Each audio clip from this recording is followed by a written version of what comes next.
Hello YouTube, hello viewers, hello subscribers. आज आप सबको योगा दिवस की बहुत बहुत मुबारक हो। मैं भी अभी योगा करके आई हूँ तो सोचा कि आज एक वीडियो बना लूँ।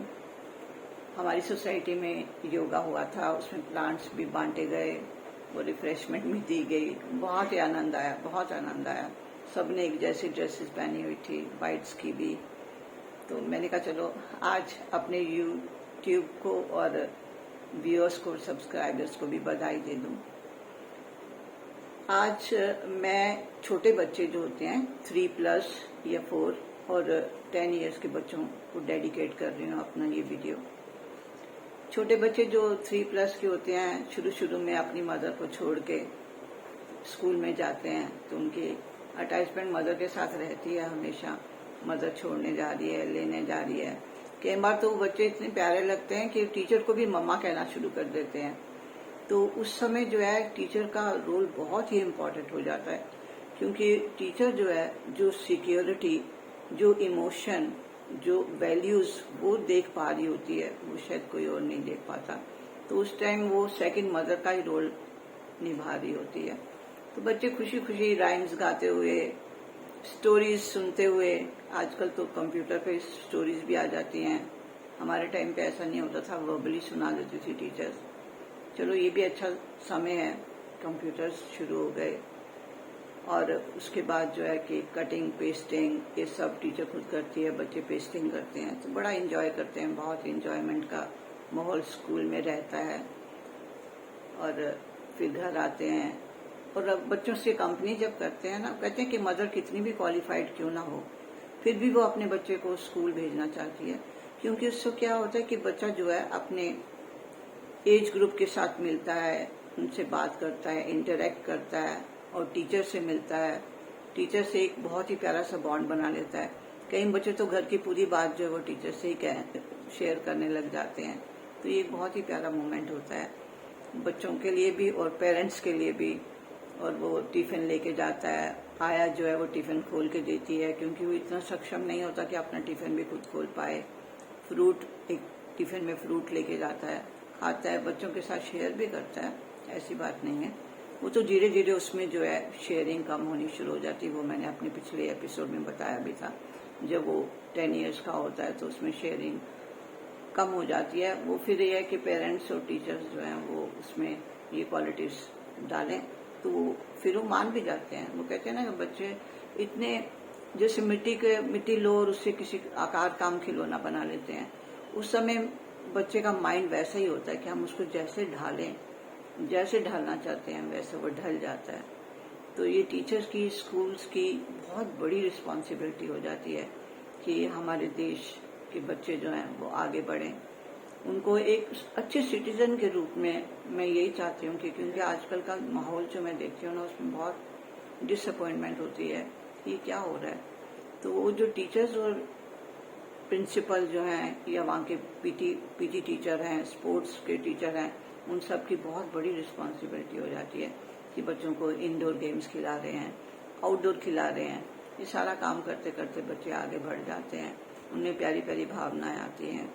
और उसके बाद जो ग्रैंड पेरेंट्स हैं, अगर वो उन्हें अच्छी अच्छी स्टोरी सुनाते हैं जिनमें कोई ना कोई मॉरल हो, कहते हैं ना, मॉरल वाली स्टोरी उन बच्चों को सुनानी चाहिए। और बाद में ये बताना भी चाहिए कि इसका मॉरल ये था, इससे हमने ये सीखा, है ना। जैसे पुरानी स्टोरीज भी, आजकल भी पंचतंत्र की स्टोरीज जो हैं वो हम बच्चों को बताते हैं, सिखाते हैं। तो उसमें ये है कि एक किसान होता है और वो जब जाने लगता तो अपने बच्चों को बुलाता है कि मिल के रहना। वो लकड़ियों का वो छोटा सा वो बना के वो कहता है कि इसको तोड़ो, तो वो नहीं तोड़ पाते। तो वो समझाता है कि अब अलग अलग लकड़ियां करोगे तो वो आप आराम से तोड़ लोगे। तो यही बात मैं बताना चाहती हूँ। ये मेरी मन की भावना यही थी कि जब हम मिल के समाज को इकट्ठा लेके चलते हैं, फैमिली को इकट्ठा लेके चलते हैं, समाज को इकट्ठा लेके चलते हैं, देश को इकट्ठा लेके चलते हैं, फिर विश्व को इकट्ठा लेके चलते हैं, तो ये एक बहुत ही प्यारी फीलिंग हमारे में आती है। वही हम आगे बच्चों को भी दे पाते हैं। तो आज का एपिसोड में थोड़ा बहुत पॉलिटिक्स को भी टच कर ही जाती हूँ, क्योंकि साइकोलॉजी और पॉलिटिक्स दोनों जो हैं ये मिलती जुलती एक किस्म की एक रथ के दो पहिए ही समझ लीजिए। तो ये क्या आजकल का जो माहौल है बहुत ही ज़्यादा खराब होता जा रहा है। हमारे में आपस में लड़ाने की भावना बहुत ज़्यादा हो रही है। नेता लोग इतनी गंदी भाषा बोलते हैं, टीवी जैसे ही ऑन करो थूबड़ा साफ हो गया, ये हो गया, वो हो गया। ये कैसी भाषा हम अपने बच्चों को दे पा रहे हैं? एक्सक्यूज मी, कितना गलत हम इम्प्रेशन दे पा रहे हैं। ये सब नहीं होना चाहिए।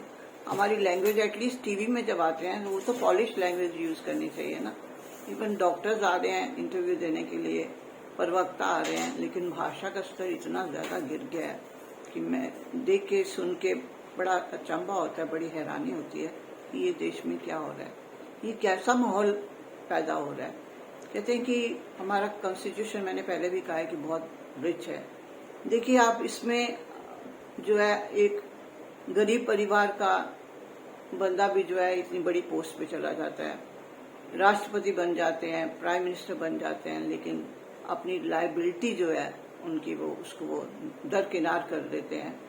आप ये बताइए, मैं यूट्यूब के माध्यम से अपने व्यूअर्स और सब्सक्राइबर्स से ये पूछना चाहती हूँ कि जिस देश का बचपन इतना गरीब है कि रात को खाने के लिए उसके पास होता नहीं है कुछ, कई बार हम देखते हैं एनजीओज हेल्प कर रहे हैं, नो डाउट गवर्नमेंट भी हेल्प करती है, इसमें कोई दो राय नहीं है, लेकिन उस देश का प्रधान सेवक, प्राइम मिनिस्टर अपने आप को प्रधान सेवक कहते हैं ना, तो जिस देश का बचपन इतना गरीब है, स्लम एरियाज में मैंने देखा कि सुना भी है, पढ़ा भी है कि बॉम्बे में जो स्लम एरियाज में उनमें टिकट लगती है, फॉरेनर्स आते हैं, टिकट लेके अंदर जाते हैं, स्लम में कैसे लोग रहते हैं वो देखने जाते हैं।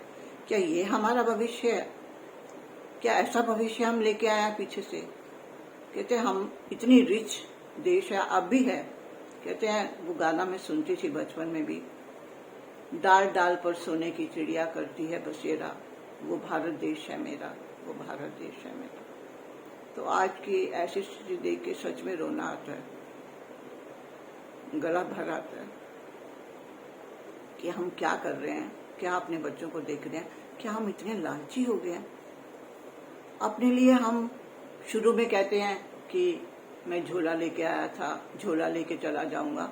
अरे बाबा, ये तो बताइए कि झोले में आपके करोड़ों रुपए के सूट्स जो हैं, लाखों रुपए के पेन जो हैं, लाखों रुपए के चश्मे जो हैं, वो उस झोले में आएंगे कैसे? ये तो मैंने शुरू में ही जब ये देखा था तो उसमें बताया गया था कि 45-50 जोड़े हैं उनके पास, और अब तो डेली बदल रहे हैं, दिन में 4-4 जोड़े जो प्रधानमंत्री बदलता है। वो अपने देश के बचपन को देख, उसको दिखाई नहीं दे रहा कि मेरा देश का बचपन कहाँ जा रहा है, मेरे देश की जवानी कहाँ जा रही है। ये दावा करते हैं कि हमारे देश में जो है जवानों की संख्या इतनी ज्यादा है, फिर जवान आत्महत्या क्यों करता है? क्या इन लोगों को उस ईश्वर से बिल्कुल डर नहीं लगता? बिल्कुल निडर हो चुके हैं क्या? इनको ये कभी समझ नहीं आएगी कि हमें कर्मों का हिसाब देना पड़ता है, कभी ना कभी हमें अपने कर्मों का हिसाब देना पड़ता है। तो मैं यही कहना चाहती हूँ कि अब वो समय आ चुका है कि हमें अपना कॉन्स्टिट्यूशन बचाना है। अरे सरेआम कॉन्स्टिट्यूशन को ही जला देते हैं, एक्सक्यूज मी, ये कौन सी रीति है, ये कौन सा रिवाज है? और ये तो अंग्रेजों से भी बदतर हो गए। अंग्रेजों से आजादी लेने के लिए हम सब ने मिलके एकजुट होके, जैसे हम हिस्ट्री में पढ़ते हैं, मिलके प्रयास किया था। उसमें हिंदू, मुस्लिम, सिख, ईसाई सब थे। इवन जिन्ना जी जो थे वो मुस्लिम होके भी वो भी मिलके काम किया था उन्होंने। ये तो अंग्रेजों की पॉलिसी थी कि जाते जाते डिवाइड एंड रूल डिवाइड कर गए। क्या हमारे नेता जो है वो इतने कमजोर हैं कि उन नीतियों पे चलने लग गए हैं, डिवाइड एंड रूल करने लग गए हैं? ये देख के और सुन के बहुत ही दुख होता है, बहुत ही दुख होता है। मेरे को तो लग रहा है कि इस समय हमारा देश जो है 2 फैमिलीज चला रही है, ओनली 2 फैमिलीज, गौतम अडानी जी की फैमिली और अंबानी जी की, मुकेश अंबानी जी की फैमिली। हमारी बच्चियां जो हैं वो जंतर मंतर पे रेसलर जो गोल्ड मेडलिस्ट लेके आए हैं वो गुहार करती रहती हैं कि कोई आए और हमारी बात को सुने। उसको दरकिनार कर दिया जाता है। और हमारे प्रधानमंत्री जी जो हैं, मुकेश अंबानी जी का पोता होता है, वो हॉस्पिटल में पहुंच जाते हैं उसको मुबारक देने के लिए। ये कैसी लीडरशिप है, ये मैं जानना चाहती हूँ, ये कैसी लीडरशिप है। मेरी आज की यूथ से ये हाथ जोड़ के विनती है और एक आशीर्वाद भी है कि आप आगे बढ़ो और आप आगे बढ़ के ऐसी ताकतें जो देश को कमजोर कर चुकी हैं, मोस्टली कर चुकी हैं, इसमें कोई दो राय नहीं, उनको जड़ से उखाड़ फेंको। मैं किसी से डरने वाली नहीं हूँ, उन्हें जड़ से उखाड़ना ही अब हमारा एक मकसद रह चुका है। पूरा टाइम दुहाई देते रहते हैं, पार्लियामेंट में जाते हैं, ये मेरा मंदिर है, वहां सीढ़ियों पे माथा टेकना है, अंदर जाके बुराई कर देनी है। अरे आप पढ़े लिखे लोगों की बुराई क्यों कर रहे हो? पहली बार ही जो भाषण हुआ था, मनमोहन सिंह जी जो इतने बड़े अर्थशास्त्री हैं, इतनी सिंपलिसिटी से रहते हैं, बहुत कम बोलते हैं, उनको बेइज्जत कर दिया कि वो रेनकोट पहन के नहाते हैं। ये क्या मैसेज आप दे रहे हो? सोनिया गांधी जी जो इटली से आई हैं, उन्होंने आके हमारा जो देश की रीति को अपनाया, उनके लिए इतने गंदे शब्द बोल जाते हैं इनके नेता और कोई कुछ कहने वाला नहीं है। अरे इनमें जो जितना गंदा बोलता है ना, उसी को ये आगे बढ़ा देते हैं। अब ब्रिजमोहन जी को ही देख लीजिए, सब कुछ डिस्क्लोज होते हुए भी उनको टिकट दे दिया, किसी तरह से इनकी सरकार ना गिर जाए। तो ये क्या, ये हमारे देश की रीति थी क्या? ये हमारे देश का कल्चर है? तो मैं इसके लिए डेडली अगेंस्ट हूँ। मैं ये चाहती हूँ कि हमारे युवा नेता, युवा गर्ल्स जो हैं, पॉलिटिक्स साइंस करके आई हैं बाहर, और युवा बॉयज हैं, सारे आगे आए। हम माएँ उनके हर फील्ड में उनका सहयोग करेंगे, जितना हम कर सकते हैं हम करेंगे। और अभी भी हमारी हड्डियों में इतनी ताकत है, कहते हैं ना, एनसीसी जो है बहुत कुछ सिखा जाती है। अगर सरहद पे अब भी अगर मैं इन्फेंट्री में रही हूँ, अब भी अगर हमें देश की हिफाजत करने की जरूरत पड़े तो मैं आगे जाने को तैयार हूँ। क्यों नहीं? क्या पैसा ही सब कुछ होता है? हमारे जवान जो है बेचारे सुबह 3 बजे उठ के दौड़ लगाते हैं, उनका भविष्य ही तय कर रहे हैं।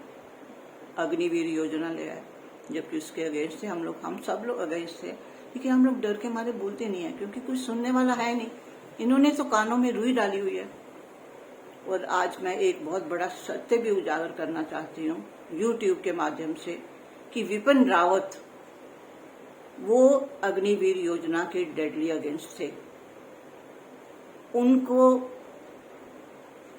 ये जो एक्सीडेंट बताते हैं, ये एक्सीडेंट नहीं हुआ, उन्हें मारा गया है, ये मैं दावे से कह सकती हूँ।